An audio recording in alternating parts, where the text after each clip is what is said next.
This is my presentation on the nervous system. This is the cerebrum. The cerebrum controls voluntary actions, thoughts, speech, senses, and memory. The right hemisphere controls voluntary limb movements of the left side of the body.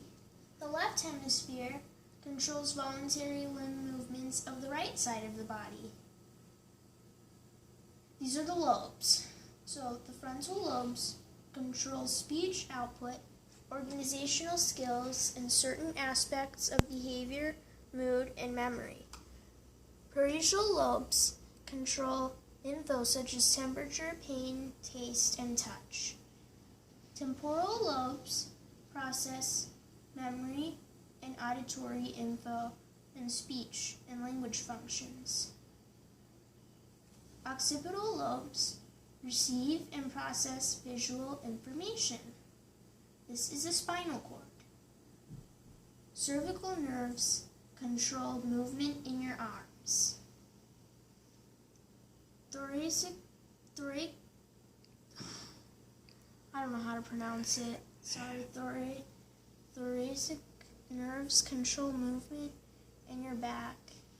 Lumbar and sacral nerves supply your legs and private parts. Cranial nervous systems, different cells, and their jobs. The olfactory nerve provides smell. The optic nerve provides vision. The oculomotor nerve provides eye movement and pupil constriction. The trochlear nerve provides eye movement. The trigeminal nerve provides somatosensory information and muscles for chewing. The abducens nerve provides eye movement. Cranial nervous systems, different cells, and their jobs. Continued. The facial nerve provides taste, somatosensory information from the ears, and controls muscles used in facial expressions. The vestibulocular nerve provides hearing and balance.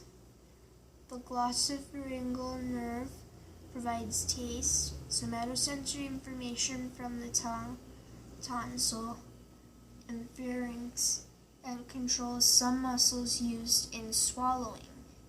The vagus nerve controls hearing and balance. The spinal accessory nerve controls the muscles used in head movement.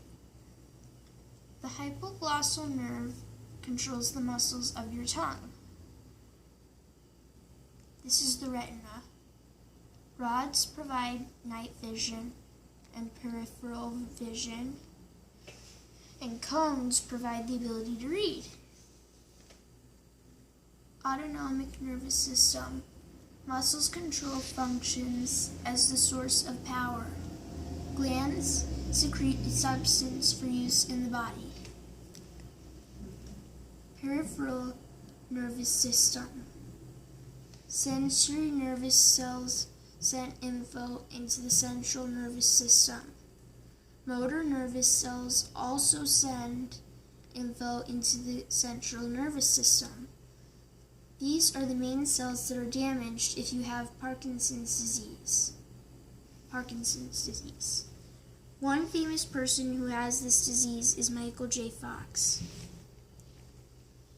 Parkinson's disease damages dopamine-producing cells in the brain, inducing symptoms like tremors, stiffness of the muscles, and slowness.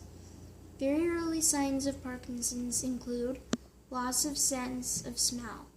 This begins about 4 to 6 years before movement dysfunction. Chronic constipation. This begins up to 12 years before motor symptoms. Physically acting out dreams at night. This is known as rapid eye movement, or REM, behavior disorder. This begins up to decades before any motor symptoms. Studies think that exercise such as treadmill training, biking, dancing, Tai Chi, yoga, and strength and flexibility training may influence the progression of Parkinson's disease. Can Parkinson's be cured? Sadly, Parkinson's disease can't be cured, but there are some treatments that can help control your symptoms. Conventional medicine, drugs, pills, etc. Stem cell research is copying dopamine-producing cells in the brain and transferring them to those with Parkinson's. Scientists are also studying glial cell-derived nerve growth factor to see if it will treat diseases like Parkinson's by injecting it to restore nerve cells in the brain and spinal cord. That is my presentation, and also I made this, a model of the brain. Frontal lobe. This part of the brain controls speech output, organizational skills, and certain aspects of behavior, mood, and memory. Parietal lobe. This part of the brain controls info such as temperature, pain, taste, and touch. Occipital lobe. This part of the brain receives and processes visual information. Temporal lobe. This part of the brain processes memory and auditory info and speech and language functions. Spinal cord. This part of the brain has 4 different nerves. The cervical nerves control movement in the arms. The thoracic nerves control movement in the back. And the lumbar and sacral nerves supply legs and private parts. That is my presentation along with my model of the brain. I hope you enjoyed. Bye.